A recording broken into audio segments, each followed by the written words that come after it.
Okay, review of my TimeCutter, Toro TimeCutter MX 5060.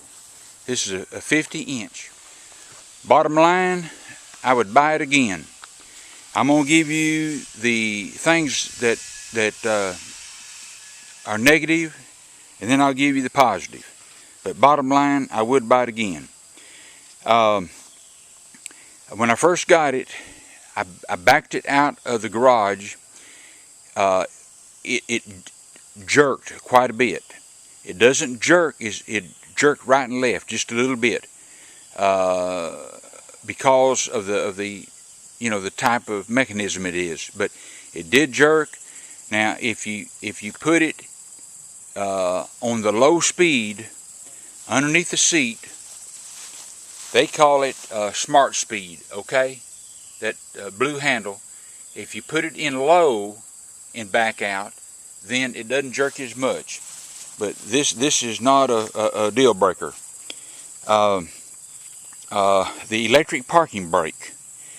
If I put it in there is no manual brake you have to set. That is wonderful. Now when you swing those handles right here, when you swing these handles out, that parks it. And if you're on an incline, if you swing the handles out to park it and you turn off the ignition, then sometimes there's a few seconds before the electric brake sets. But that's not a deal breaker. The manual is absolutely terrible. Most manuals are terrible, and I'm going to give you an example.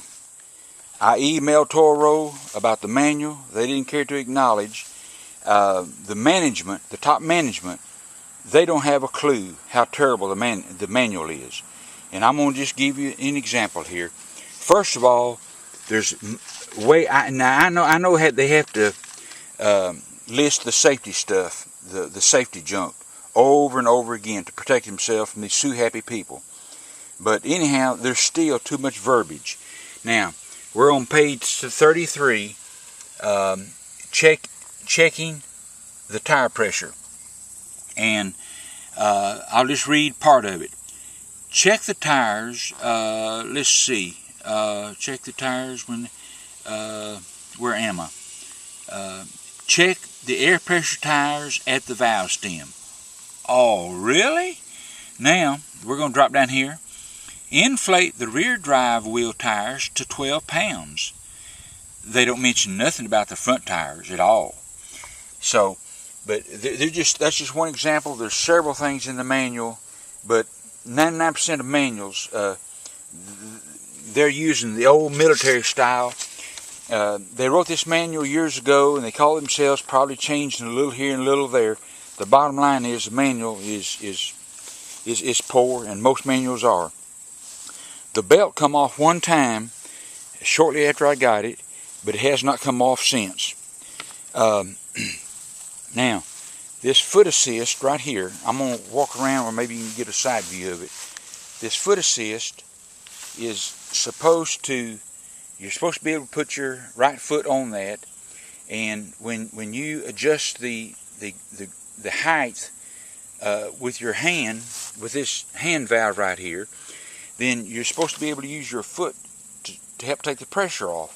In my opinion, I don't use it. It's useless. It's in the way. I'll probably take it off. If you buy this lawnmower, be sure and drive it, and be sure the tracking is correct. Now, when I say tracking, these handles here, you push these handles backwards and forwards to make it go straight or turn. And if the tracking is off, when you're trying to go straight, then it may veer to the right or veer to the left. So be sure and check it. Be sure the tracking is correct.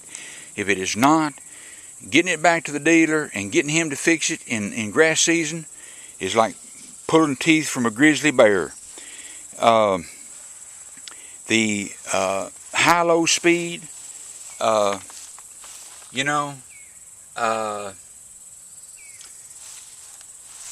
don't know. I don't see a great advantage in that. The air pressure in the tires, I done talked about that. Now, it has a lot of power. I love that. It does drink the gas like your larger motors will. Now this is a 23 horse engine, and I love it now because where the tires are in relation to the bottom rear of the mower, you can go down into a steep ditch and come out. Unlike the last terrible mower I had, brand name, that people say starts with an S, and you can't do it with that mower. But this one, because of the clearance there, the rear wheels and the rear of the mower, you can go down into a sharp ditch and come right out. This mower controls good. It controls much better than that old mower I had that starts with an S. The air filter is easy to get to. Right there it is. I can take it out and blow it out frequently, and so that's a plus. And here is another big plus. Okay, now most mowers on the market, they've got a handle here like this one, and they also have a handle on the other side.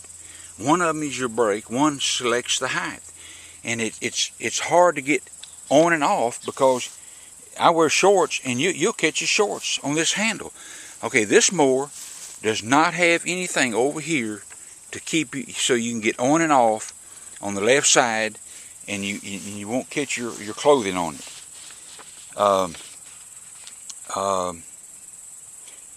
Here's a tremendous plus for this mower. It's the only mower I've seen that has this technology. Now this is the grass height, and you can see it starts at 1.5 inches, 2, 2.5, 3, and it is so easy. You just let it down. I don't know if you can see the notches in there. See, yeah, now you can see them. You see the notches? So that is wonderful. That is a tremendous plus right there. And the fact that you do not have to set the brake.